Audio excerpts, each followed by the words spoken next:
What if the most important stage of pregnancy happens before a woman even knows she's pregnant? By the time the pregnancy test turns positive, some of the most critical biological decisions that shape a child's lifelong health have already been made. Let's travel back to the very beginning of life and see what really happens during this hidden window. This glowing human blastocyst is implanting into the uterine wall. In standard clinical practice, a pregnancy will not be formally recognized for another few weeks, typically between gestational weeks 4 and 6, when a patient misses a menstrual cycle and takes a test. Concurrently, a massive biological cascade is already underway. Within days of fertilization, a single totipotent zygote generates all 3 germ layers. It dictates early organ structure and establishes the entire foundation for the placenta. By the time a patient enters an examination room for her first prenatal visit, the window of peak epigenetic sensitivity is already closing. The blueprint is largely drafted. The standard clinical approach to bridging this chronological gap is to prescribe routine prenatal vitamins weeks after conception has already occurred. Treating early pregnancy merely as a waiting period for organogenesis ignores the most consequential molecular events of fetal programming. The developmental trajectory of the embryo is highly contingent on the specific nutritional substrates available at the moment of conception.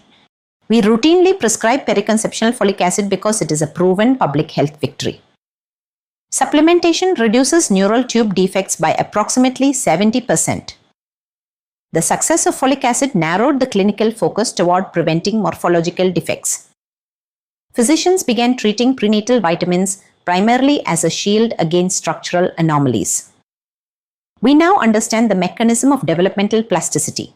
Environmental inputs, specifically dietary nutrients, program biological phenotypes without altering a single letter of the underlying DNA sequence. Structural damage manifests as frank morphological defects like cleft palates or open neural tubes. Epigenetic programming, by contrast, creates heritable transcriptional states that dictate a child's future metabolic set points. While gross structural defects are relatively rare in the population, epigenetic programming happens in 100% of pregnancies. Every embryo reads its nutritional environment and alters its gene expression accordingly. Periconceptional nutrition hardwires the offspring's lifelong cardiometabolic and neurocognitive trajectory. To understand how this hardwiring happens, we have to look at the global epigenomic reprogramming window. This period spans from game to genesis, the creation of the sperm and egg, straight through to the pre-implantation embryo.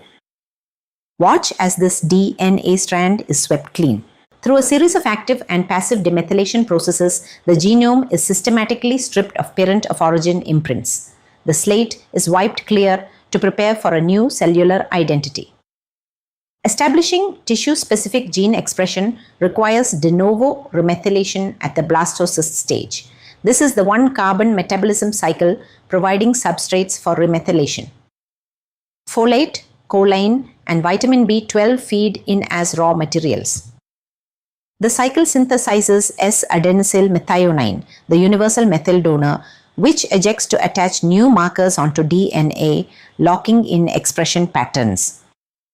Standard prenatal vitamins routinely lack adequate choline, which acts as a critical independent methyl donor in this exact cycle. High folate intake cannot compensate for a choline deficiency. When methyl donors are depleted during this narrow window, it permanently alters gene expression at critical imprinted locally governing fetal growth. The marks are either applied incorrectly or missed entirely. Early embryonic nutrition provides the essential building materials for human development. That's why optimizing nutrition before conception isn't just helpful, it's essential for healthy development. Once the embryo implants, the placenta begins to take over. Its outer layer, called the syncytiotrophoblast, controls the transfer of nutrients from the mother to the baby. Inside the placenta are 2 important nutrient sensors, mTORC1 and AMPK. When the mother's body has plenty of energy and nutrients, mTORC1 is activated. It allows more nutrients, including glucose, to reach the growing baby. But when nutrients are scarce, AMPK becomes active. It reduces nutrient transfer to conserve energy. The fetus interprets this reduced nutrient supply as a signal that it will be born into a world where food is limited. In response, it adjusts how organs such as the pancreas develop and changes the way it stores fat. This is called the predictive adaptive response. In other words, the placenta doesn't just deliver nutrients, it also sends information. It tells the developing baby what kind of world to expect after birth. These early signals can permanently influence metabolism and increase the risk of diseases later in life. This idea was first described by epidemiologist David Barker in the 1980s. He found that babies born with a low birth weight had a much higher risk of developing heart disease as adults. The definitive natural experiment validating this theory comes from the Dutch hunger winter of 1944.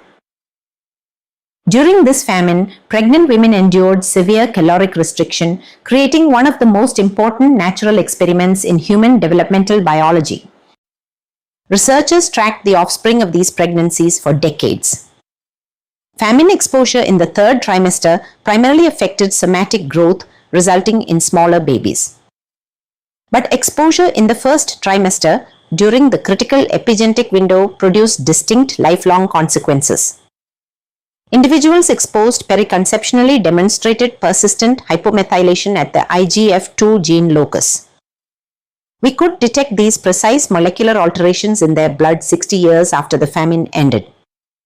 That specific epigenetic signature correlated directly with increased rates of adult obesity, schizophrenia, and coronary disease in the first trimester cohort.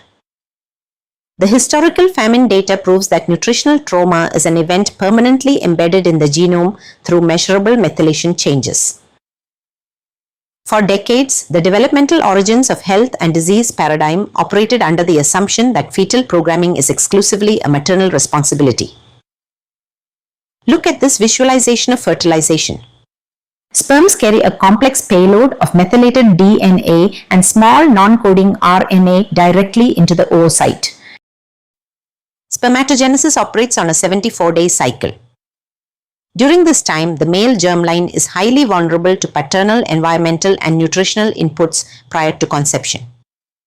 Mechanistic evidence confirms that paternal high-fat and high-sugar diets physically alter sperm DNA methylation at metabolically active gene loci. This altered paternal epigenome directly programs offspring insulin resistance and adiposity. This transmission happens independent of the mother's diet or body composition. Standard semen analysis measuring motility and morphology cannot detect epigenetic damage. Male preconception care must expand to include comprehensive metabolic optimization. Paternal nutrition is a critical independent variable in the lifelong disease risk of the offspring. The developing fetus permanently calibrates its neuroendocrine and metabolic set points based on the precise chemical cues delivered by the placenta. Historically, humans evolved to survive maternal undernutrition. Today, developing fetuses face a widespread epidemic of overnutrition characterized by maternal obesity and gestational diabetes. This diagram illustrates a biological paradox. Both extremes, fetal starvation and fetal hyperglycemia, cause epigenetic alterations in insulin signaling pathways and adipogenesis. They converge on the exact same downstream pathology, metabolic syndrome. This creates an evolutionary mismatch. A fetus develops a thrifty phenotype adapted for scarcity and is then born into a modern environment of highly processed caloric abundance. The adaptation rapidly becomes pathogenic. Maternal metabolic dysfunction, whether driven by deficiency or excess, creates a compounding intergenerational cycle of cardiometabolic disease that passes from parent to child. Modern obstetrics requires a transition. We must stop viewing early pregnancy as a waiting period for organogenesis and recognize it as the closing window for epigenetic programming. Waiting until a positive pregnancy test to initiate nutritional interventions misses the most crucial phase of cellular plasticity in a human life. We need a new approach to preparing for pregnancy. Both parents should optimize their nutrition, metabolism, and gut health for at least 3 to 6 months before conception. The fetal trajectory for insulin sensitivity, nephron endowment, and cardiomyocyte proliferation is written long before the second trimester. This preconceptional approach is a precise, targeted molecular intervention designed to supply the necessary substrates for cellular development. By mastering systems nutrition, clinicians possess the leverage to intercept and reprogram chronic disease before it is even written into the human genome.